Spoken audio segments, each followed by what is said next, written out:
Precision Timepieces on Beverly Hills' Rodeo Drive was known for selling the world's most exclusive watches. On that warm Tuesday afternoon, store manager Vincent Carmichael was examining the million-dollar collection inside his display cases, completely unaware that within hours, he would make the biggest mistake of his life. 58-year-old Vincent, a Harvard Business School graduate and third-generation luxury watch dealer, prided himself on his ability to judge customers by their appearance. But the elderly man about to walk through his doors would challenge all his assumptions and deliver one of Beverly Hills' most valuable lessons. Great wealth often hides behind ordinary clothing. Vincent began his day with his usual routine. He looked flawless in his tailored Italian suit, polished English shoes, and a $50,000 Patek Philippe watch. As he gave directions to his assistant, Maria Rodriguez, he maintained his usual tone of exclusivity.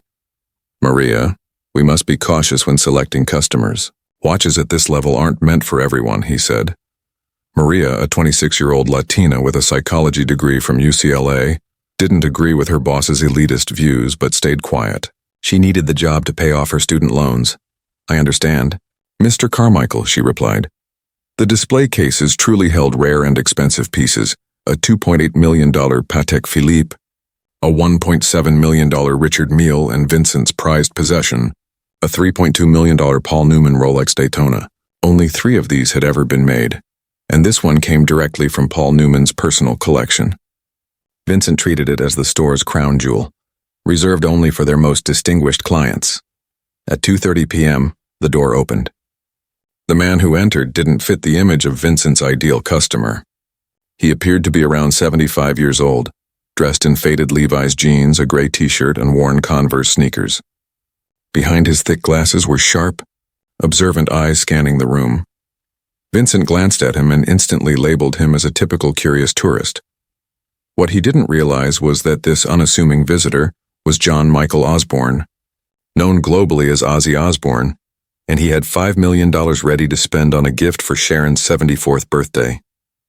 As Ozzy looked around, the store's luxurious design caught his eye. Crystal chandeliers, marble floors, and gold accents everywhere. "Bloody hell," he said in his Birmingham accent. "This place looks fancier than Buckingham Palace." When he approached the display cases, one piece stood out, the Paul Newman Daytona. "Now that's a proper watch," he thought, recalling old photographs taken with Paul Newman in the 1960s. Back in those days, both men were young and successful. This particular watch felt like the perfect nostalgic gift for Sharon. Vincent approached the customer, clearly uneasy with his casual style. "Can I assist you, sir?" he asked in a professional but distant tone. Ozzy turned toward him with a friendly smile. "Yeah, mate. I was looking at that Rolex in the corner. Quite a beauty." Vincent's eyebrows tightened slightly. The man's accent revealed working-class roots. "That's a very special piece, sir.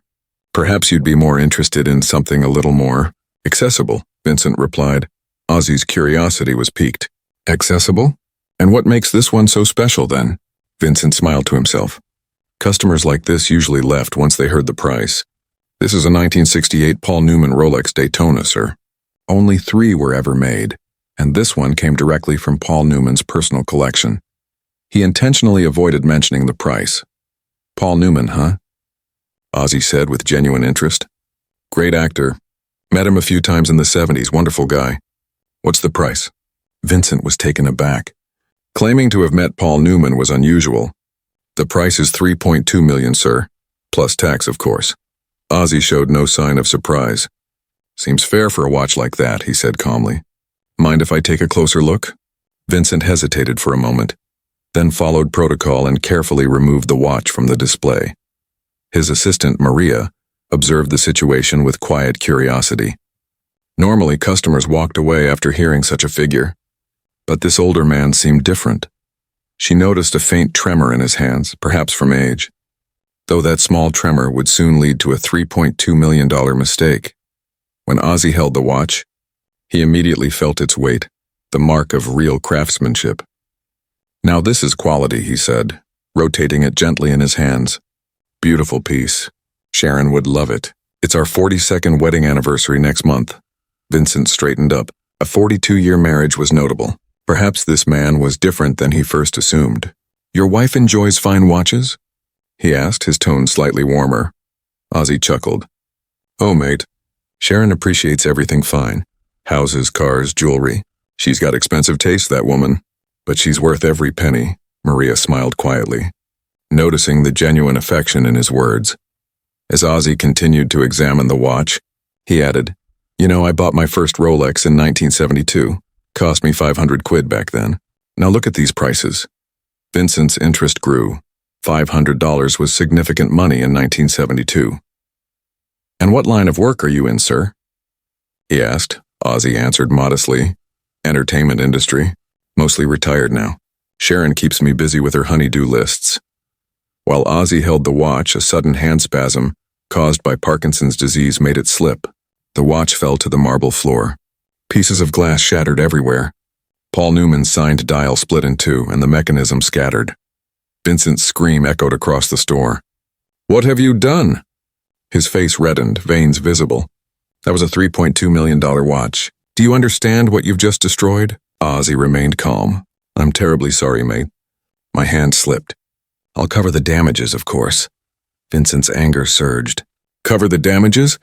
Look at yourself. You're wearing a $20 t-shirt and sneakers with holes.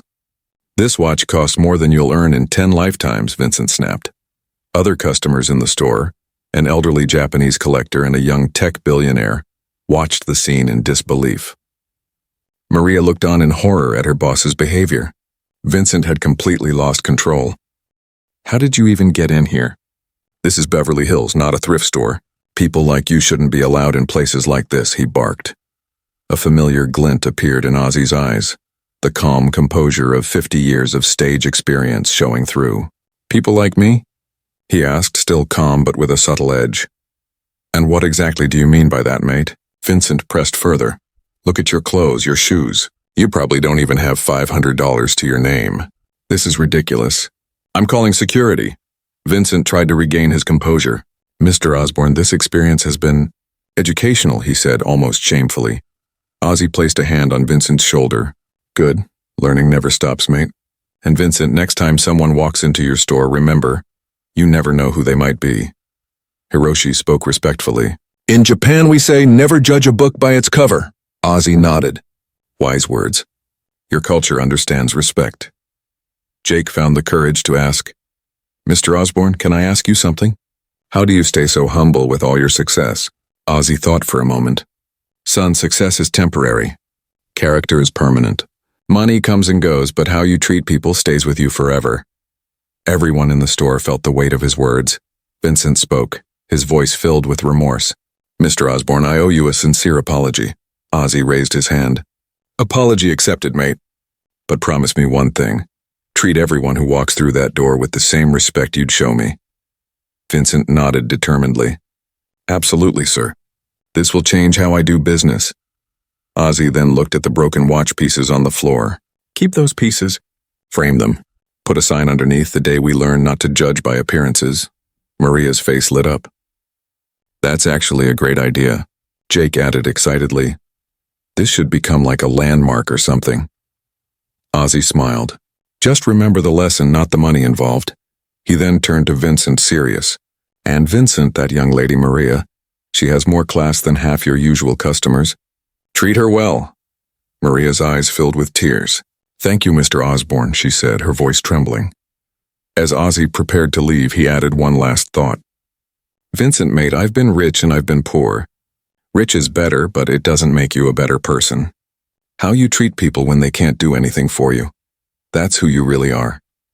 Maria gathered courage and asked, Mr. Osbourne, would you mind if I asked for a photo?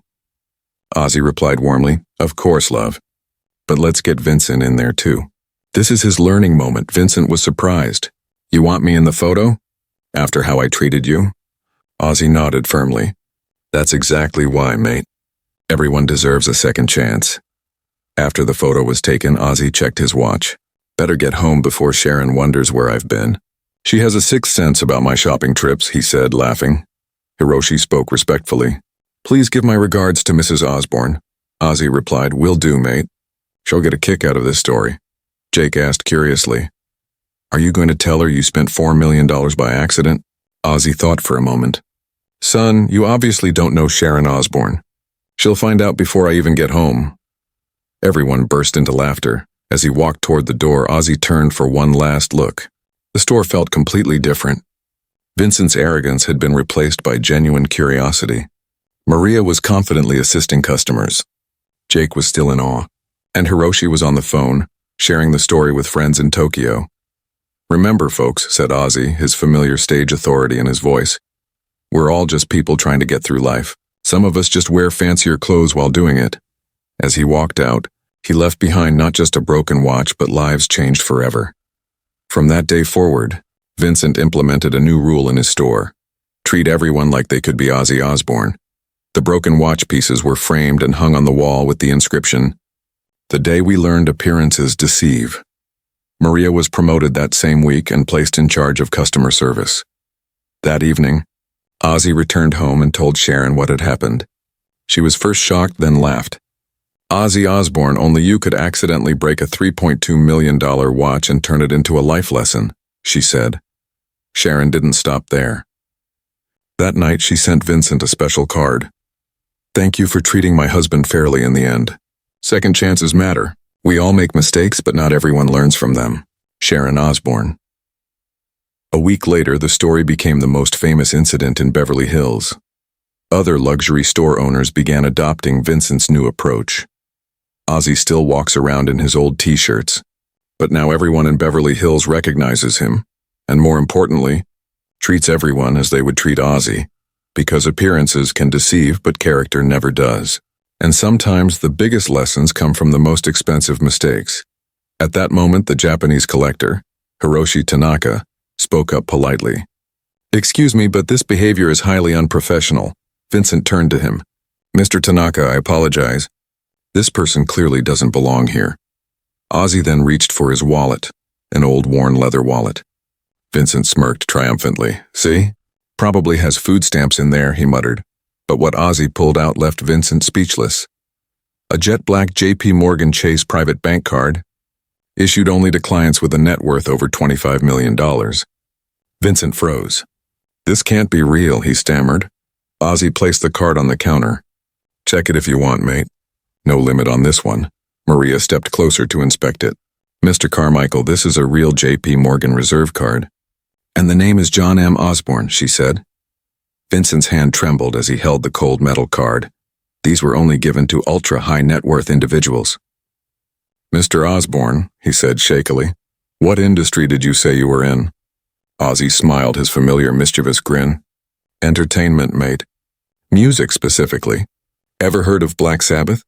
At that moment, a 22-year-old UCLA student, Jake Wilson, delivering a package in the corner of the store, overheard the conversation. Wait a minute, he said, approaching excitedly. Black Sabbath? Are you telling me you're Ozzy Bloody Osbourne? Vincent looked confused. Who's Ozzy Osbourne? Jake could hardly believe it. Dude, seriously? He's the godfather of heavy metal, the Prince of Darkness. He literally invented a whole genre of music. Ozzy smiled modestly. Well, that's a bit strong, son. But guilty as charged. Suddenly, the mood in the store shifted. Jake pulled out his phone. Holy, I'm standing next to Ozzy Osbourne. Hiroshi Tanaka finally understood the situation as well. Ozzy. My son is a huge fan in Tokyo, he said with respect. Ozzy smiled at both of them. Nice to meet you both. Vincent's world had collapsed. A music legend was standing in front of him, and he had just called him poor. Maria spoke in shock. Mr. Osbourne, I can't believe I didn't recognize you. My dad played your music all the time when I was growing up. Ozzy replied calmly. Don't worry, love. Happens all the time. I look different without the stage makeup and leather pants. Vincent began stammering. Mr. Osbourne, I had no idea who you were. This is a tremendous honor. Ozzy raised a hand. Easy there, mate. No need for the royal treatment, though you might want to brush up on that customer service. Jake was still in shock. Dude, your net worth is like $220 million. You could buy this entire store. Ozzy laughed. Don't give me ideas, son. Sharon already thinks I spend too much. Ozzy then looked at the broken watches on the floor. Now, Vincent, mate, about this mess. How much damage are we talking? Vincent was sweating. Mr. Osbourne, considering who you are, perhaps we could... Ozzy cut him off. No special treatment, mate. I broke it, I pay for it. Fair and square. Vincent quickly calculated. The watch was insured for $3.2 million, but given its provenance and rarity, the total replacement cost was probably $4 million. Ozzy didn't hesitate. Done, he said, processing the payment immediately. Maria couldn't believe it. $4 million and you didn't even hesitate? Ozzy replied, "Love, at my age, money is just numbers." But breaking Paul Newman's watch? That's personal. He was a good man. Hiroshi Tanaka spoke respectfully. Very honorable, Osbourne-san, Jake added. This has to be the most expensive accident in Beverly Hills history. Vincent's hands trembled as he processed the card. The $4 million transaction went through smoothly without any questions. While making the payment, Ozzy shared a memory. Paul Newman and I met at a charity event in 1975. Nice bloke, very down to earth. He loved cars and watches. Jake looked around in amazement. You actually knew Paul Newman? He asked. Ozzy smiled. Son, when you've been in this business as long as I have, you meet everyone. Frank Sinatra, Elvis, the Beatles. Different era back then, Maria asked with curiosity. What was it like meeting Elvis? Ozzy's eyes grew serious. Tragic, actually. He was battling his demons. We all were back then. But his music? That's immortal.